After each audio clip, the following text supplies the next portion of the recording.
Alhamdulillahi Rabbil Alamin. Wassalatu wassalamu ala ashrafil anbiya'i wal mursalin Sayyidina wa habibina wa maulana Muhammad wa ala alihi wa ashabihi ajma'in. Alhamdulillah, bersyukur kita kepada Allah Subhanahu wa taala. Pagi ini kita dapat lagi bersama-sama meneruskan pembelajaran kita Pendidikan Islam tingkatan 4. Dan insya-Allah pada pagi ini kita akan belajar satu bidang dalam bidang fiqh, satu tajuk dalam bidang fiqh, dan tajuk kita ialah pelajaran yang ke-14, korban dan akikah. Tapi fokus kita untuk hari ini ialah tentang korban. Nanti akikah kita buat kemudian. Then semua pelajar bersedia beserta dengan buku nota, buat catatan masing-masing berdasarkan video yang insya-Allah akan Ustaz tayangkan di sini, insya-Allah.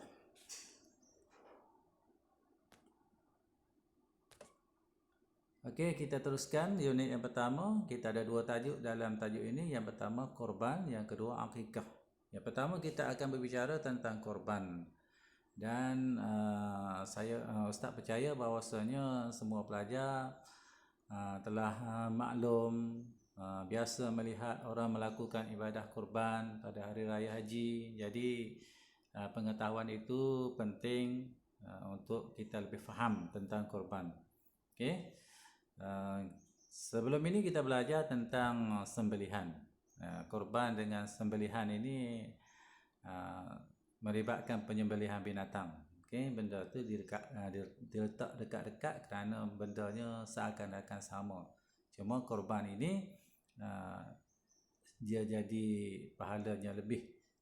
Kita tengok yang pertama, maksud korban. Maksud korban, apa itu korban? Korban maksudnya ialah menyembelih binatang ternakan yang kita namakan sebagai al-an'am pada 10 Zulhijjah hingga akhir hari tasyrik, bertujuan mendekatkan diri kepada Allah Subhanahu wa taala. Jadi korban-korban ini ialah kita menyembelih. Menyembelih apa? Menyembelih binatang al-an'am nama dia. Nanti kita akan sebut apakah binatang yang boleh dibuat korban. Bila? Pada 10 Zulhijjah, iaitu pada hari raya Aidil Adha hingga hari tasyrik, akhir hari tasyrik. Hari tasyrik maksudnya 11, 12, 13 Zulhijjah. Maknanya korban ni masanya ialah bermula hari Aidil Adha 10 Zulhijjah, 11, 12, 13 Zulhijjah. Itu masa korban 4 hari. Bertujuan, kenapa kita korban? Bertujuan untuk mendekatkan diri kepada Allah Subhanahu wa taala. Itu tujuan korban. Bukan tujuan kita nak makan daging, tapi kita nak mendekatkan diri kepada Allah Subhanahu wa taala kerana korban-korban ini adalah ibadah. Okey, hukum melakukan ibadah korban ini sunat muakkad. Sunat muakkad maknanya sunat yang sangat-sangat dituntut. Seboleh-bolehnya bagi orang yang berkemampuan tidak boleh meninggalkan ibadah korban ini, kecuali orang itu orang yang tidak mampu, orang miskin. Itu tidak dituntutlah ke atas mereka. Bagi orang-orang biasa yang ada kelebihan, ada kemampuan, disunatkan untuk melakukan ibadat korban, sunat muakkad. Tetapi kalau kita bernazar nak melakukan korban, contohnya kita niat dalam hati, sekiranya aku dapat A pendidikan Islam, aku akan korban. Maka pada waktu itu korban itu jadi wajib. Korban itu akan menjadi wajib. Okey, apakah dalilnya ibadah korban ini disyariatkan dalam agama? Okey. Firman Allah Subhanahu wa taala, "Fasalli li rabbika wanhar." Ini dalam surah Inna A'tayna tu ada ayat yang kedua, "Fasalli li rabbika wanhar." Tunaikanlah solat kerana Tuhanmu dan berkorbanlah kerananya. Maknanya Allah SWT suruh dua benda di sini. Yang pertama tunaikan solat, yang kedua korban. Okey, itu ada ayat Al-Quran yang memerintahkan kita agar melakukan ibadat korban. Okey. Apakah binatang yang boleh dijadikan korban? Binatang ini dinamakan binatang al-an'am ataupun binatang ternakan. Yang biasanya ulama ta'rif al-an'am ini maknanya binatang ternakan yang biasanya orang ternak berkaki 4, halal dimakan. Itu ialah binatang yang boleh dijadikan ibadah korban, iaitu yang pertama unta, yang kedua kambing, ketiga kerbau, keempat biri-biri, kelima lembu. Ini lembu. Ini 5 jenis binatang yang boleh dijadikan ibadah korban. Hal lain-lain itu tidak termasuk dalam al-an'am. Walaupun ada sesetengah ulama yang ada pendapat kecil-kecil memasukkan binatang lain, tapi yang diiktifak oleh ulama ialah 5 binatang ini boleh dijadikan sebagai binatang korban. Seterusnya kita tengok syarat sah korban. Syarat sah korban. Okey. Ada 4 syarat sah korban. Nanti kita akan detailkan selepas ini. Yang pertama, niat korban. Korban ini kena ada niat. Kalau tidak niat, tidak sah korban. Yang kedua, dilaksanakan dalam masanya. Korban ini dia ada masa. Tidak macam sembelihan bila-bila masa. Korban ada masanya. Hanya korban yang dilakukan dalam masanya sahaja yang sah dilakukan, yang sah dan dikira sebagai ibadah. Yang ketiga, binatang yang cukup umur. Cukup umur ada masa-masanya. Nanti kita akan tengok umurnya berapa. Kemudian yang keempat, binatang itu al-an'am yang tidak cacat. Tidak cacat. Yang sihat dan tidak cacat. Dan tidak berpenyakit. Ini adalah 4 syarat sah ibadat korban. Okey, kita tengok satu persatu. Okey, yang pertama, berniat korban. Bila kita niat korban? Ketika binatang korban kita itu disembelih. Ketika binatang korban kita disembelih. Ketika orang sedang menghiris leher binatang itu keluar darah, ketika itulah kita niat korban. Inilah korban aku pada tahun ini, satu bahagian daripada lembu kerana Allah SWT. Itu contohnya lah. Niat ini perlu ada terlintas di dalam hati. Okey, kemudian masa pelaksanaan. Okey, bila ibadat korban ini sah menjadi ibadat korban? Masanya ialah selepas solat hari raya Aidil Adha pada 10 Zulhijjah. Kita Aidil Adha 10 Zulhijjah lepas maya raya. Hinggalah panjang masanya, hinggalah terbenam matahari, iaitu pada waktu maghrib pada hari tasyrik, iaitu 13 Zulhijjah. Maknanya 13 Zulhijjah masuk 14 Zulhijjah, iaitu masuk maghrib. Apabila masuk saja maghrib hari ketiga tasyrik itu, maka tidak bolehlah dilakukan korban lagi.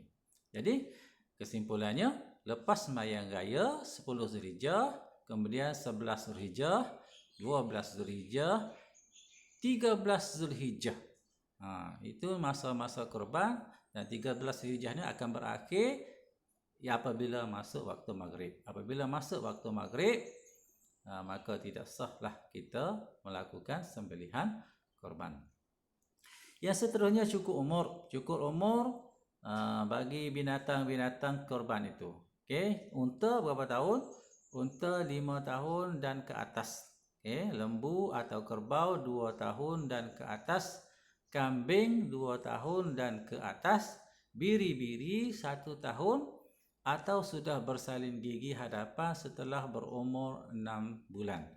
Okey, biri-biri ini 1 tahun. Jadi untuk senang ingat, unta 5, biri-biri 1, yang lain-lain semuanya 2. Okey, insya-Allah kita mudah ingat. Okey, itu umur. Maknanya kalau kita menyembelih umur yang binatang korban yang tidak cukup umur, maka tidak sah ibadah korban kita. Okey, seterusnya al-an'am, sifat binatang al-an'am itu. Okey. Dikehendaki sifatnya ialah bebas daripada penyakit dan kecacatan. Janganlah binatang korban itu berpenyakit ataupun janganlah binatang korban kita itu cacat. Contoh cacat macam mana? Cacat yang teruk pada matanya. Pada satu matanya. Misalnya buta mata. Cacat teruk. Berpenyakit yang teruk. Penyakit teruk. Penyakit hampir-hampir mati, kurus kering lembu. Itu kerana penyakit kita tak boleh buat korban, tak sah. Tempang ataupun kurus yang melampau. Tempang maknanya tak boleh berjalan dengan betul. Kurus yang melampau, tulang saja nampak. Itu tidak sah dibuat korban. Maknanya binatang korban kita ni kenalah yang sihat, yang gemuk, yang selamat daripada sebarang kecacatan. Itu syarat sah bagi sifat binatang. Okey. Apabila kita melakukan syarat sah itu, maka sahlah ibadah korban kita. Cuma kita nak tambah pahala, kita kena melakukan perkara-perkara sunat ketika membuat ibadah korban. Okey, perkara sunat itu antaranya ialah orang yang berkorban disunatkan tidak bercukur dan memotong kukunya pada permulaan bulan Zulhijjah hingga selesai berkorban. Maknanya kalau kita niat nak korban pada tahun ini, maka sunat bagi kita apabila masuk saja 1 Zulhijjah, jangan bercukur dan jangan potong kuku. Sehinggalah apabila kita selesai buat korban, barulah kita boleh cukur dan potong kuku. Ini sunat. Okey. Yang kedua, sunat juga melakukan penyembelihan korban sendiri. Maknanya kita korban sendiri, kita sembelih sendiri. Okey, tak wakil kepada orang lain dan tidak mewakilkan kepada orang lain jika kita mampu. Jika kita mampulah. Biasanya kita ni tak biasa korban, tak biasa sembelih, ramai yang tak mampu, ramai yang takut, kita wakil kepada orang lain. Itu tidak ada masalah. Cuma yang menjadi sunatnya ialah kita sembelih sendiri.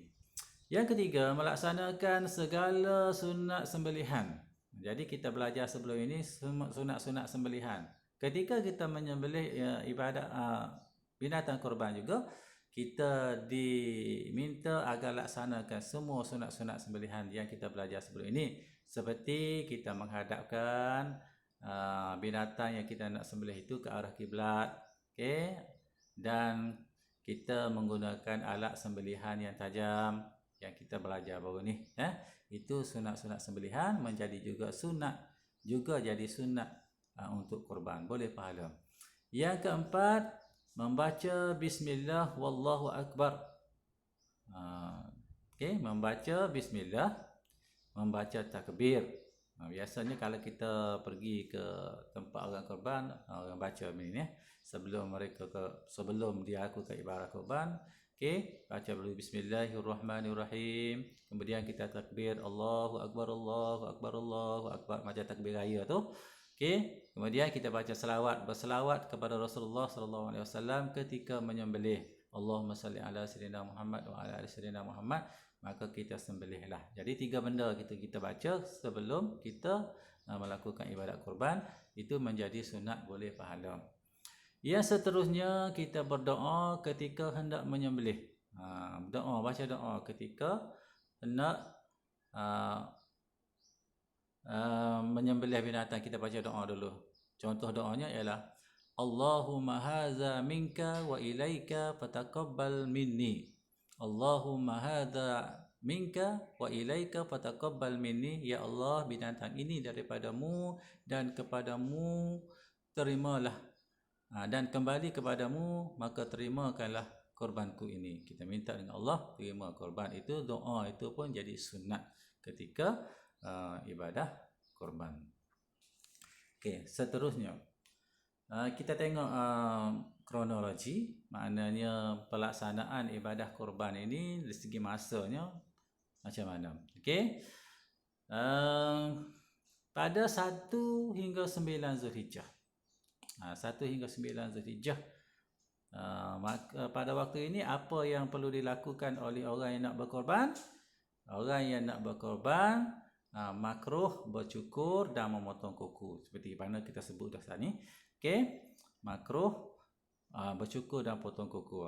Apabila sahaja masuk bulan Zulhijjah, makruhlah kita buat. Tetapi pada waktu ini tidak sah lagi kita melakukan ibadat kurban. Sebab belum sampai masa. Ibadat kurban hanya sah dilakukan selepas sembahyang hari raya Idul Adha 10 Zulhijjah. Maka pada 10 Zulhijjah itulah waktu kita berkorban. Waktu yang paling afdal, makna waktu yang terbaiknya ialah bermula selepas solat sunat Idul Adha dan 2 khutbah. Siap sembahyang sunat Idul Adha dan khutbah, turun daripada masjid terus melakukan ibadat korban. Itulah yang paling afdal, yang paling baik. Kemudian ibadat korban ini kita boleh lakukan selepas daripada itu, termasuklah hari kedua raya, hari 11, hari ke-13, hari ke-12, hari ke-13, maknanya 3 hari selepas raya. Okey, kita boleh melakukan korban, iaitu waktu dibenarkan korban hinggalah terbenam matahari se-13 Zulhijjah. Selepas 13 Zulhijjah terbenam matahari 13 Zulhijjah itu, maka tidak sah lagi kita melakukan korban. Kemudian pada 14 Zulhijjah, okey, tidak sah melakukan korban, iaitu selepas terbenam matahari pada hari 13 Zulhijjah tu. Bulan Islam ni, hari Islam ni bermula waktu maghrib. Maknanya masuk waktu maghrib tidak dikira sebagai 13 lah, 14 Zulhijjah sudah. Kalau bulan Masihi dikira pada pukul 12 malam. Tapi bulan Islam berkira pada waktu maghrib terbenam matahari. Okey, maknanya kalau dah masuk maghrib, hari itu dikira hari lain. Bukan hari sebelum ini. Okey, itu adalah kronologi. Okey. Kemudian kita nak bincang pula tentang cara mengagihkan daging. Cara mengagihkan daging korban. Okey. Sebelum itu untuk makluman, untuk unta, kerbau dan lembu, daging korban itu boleh dikongsi 7 orang, 7 bahagian. Maknanya atas seekor lembu itu atau unta atau kerbau boleh bagi 7 orang. 7 orang boleh korban atas seekor. Okey. Tapi bagi kambing, biri-biri, seekor untuk seorang saja. Seekor untuk satu bahagian saja dikira, bukan 7. Kita bolehlah kongsi-kongsi. Kalau kita tak mampu beli seekor lembu, kongsi 7 orang. Okay. Kemudian apabila kita dapat daging korban, hak bahagian kita itu, ulama kata seelok-eloknya kita pecah jadi 3 pula. Yang bahagian kita tu kita pecah jadi 3. Yang pertama 1/3, kita ambil daging dia tu 1/3. Daging ni maknanya termasuk tulang, termasuk semualah. Okey. 1/3 bahagian daripada yang kita punya itu wajib kita sedekahkan kepada fakir miskin. Cari orang fakir ataupun orang miskin, kita sedekahkan 1/3 bahagian. Kemudian kita ambil pula 1/3 bahagian yang lain. Ini diharuskan kita hadiah kepada jiran-jiran kita, sahabat handai kita, walaupun mereka kaya. Okey, 1/3 bahagian. Kemudian tinggal lagi 1/3, bolehlah dimakan oleh kita yang berkorban. Untuk dimakan oleh kita yang berkorban. Ini cadangan ulama. Buat 3 bahagian, 1 untuk fakir miskin, 1 lagi untuk sahabat handai kita, dan 1 lagi kita makan. Itu cara pengagihan daging. Kalau nak sedekah kepada semua fakir miskin semua pun, itu lagi baik. Itu lagi baik. Tapi ada ulama kata kita makan sedikit itu adalah sunat. Kita makanlah sedikit untuk ibadat korban. Okey, seterusnya kita tengok tentang hukum-hukum tentang daging korban ini, hukum yang berkaitan dengan daging korban. Okey, yang pertama daging korban yang dinazarkan. Kalau kita korban itu korban nazar.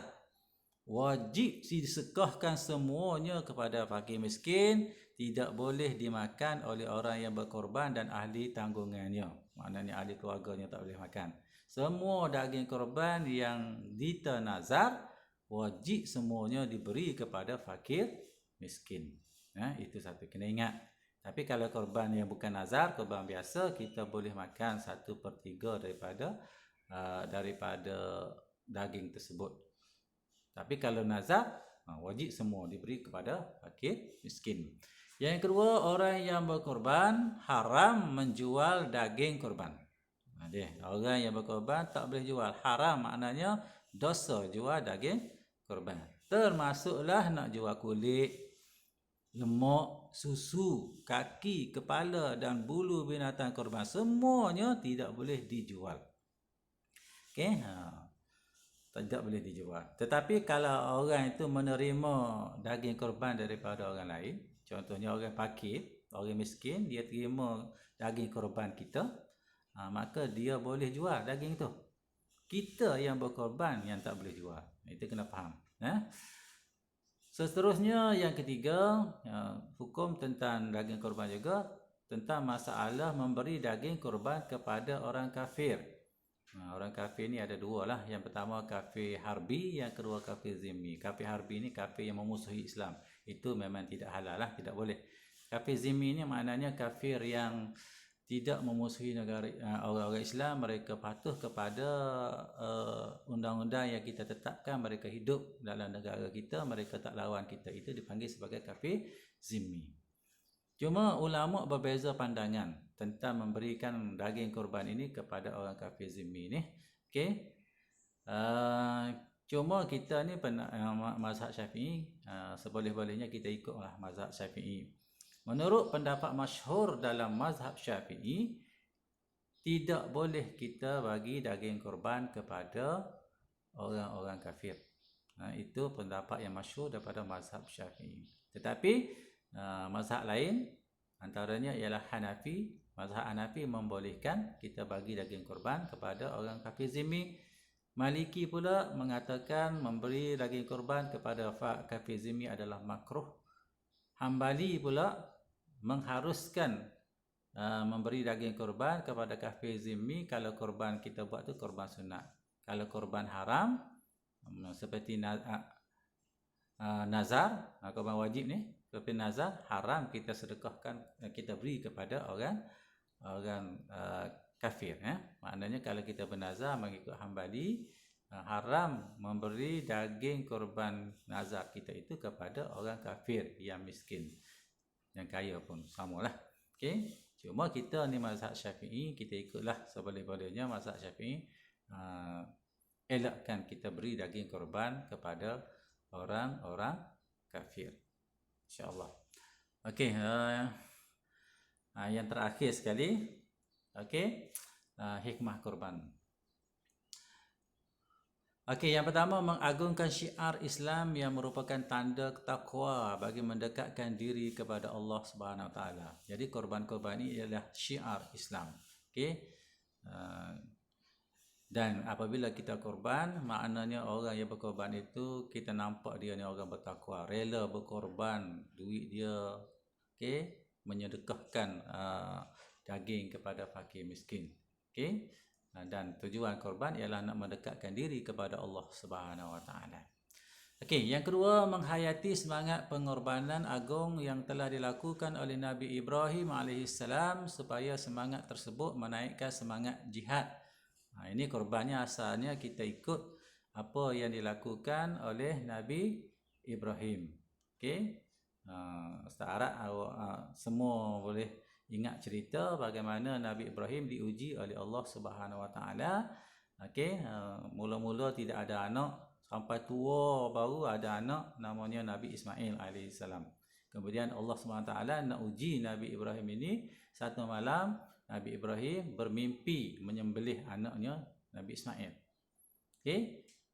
Dan mimpi ini berlanjutan selama 3 malam. Maka mimpi Nabi maknanya adalah wahyu Allah Subhanahu Wa Taala. Maka Nabi Ibrahim sanggup mengorbankan anaknya Nabi Ismail kerana menyahut perintah Allah Subhanahu Wa Taala. Begitu sekali pengorbanan Nabi Ibrahim. Anak terkorban pun tak apa, asalkan sanggup, asalkan dapat menunaikan arahan perintah Subhanahu Wa Taala. Jadi kita berkorban ni kita dapat hayati semangat ini. Sepatutnya kita sanggup berkorban kerana Allah Subhanahu Wa Taala. Yang lain-lain itu kecil saja.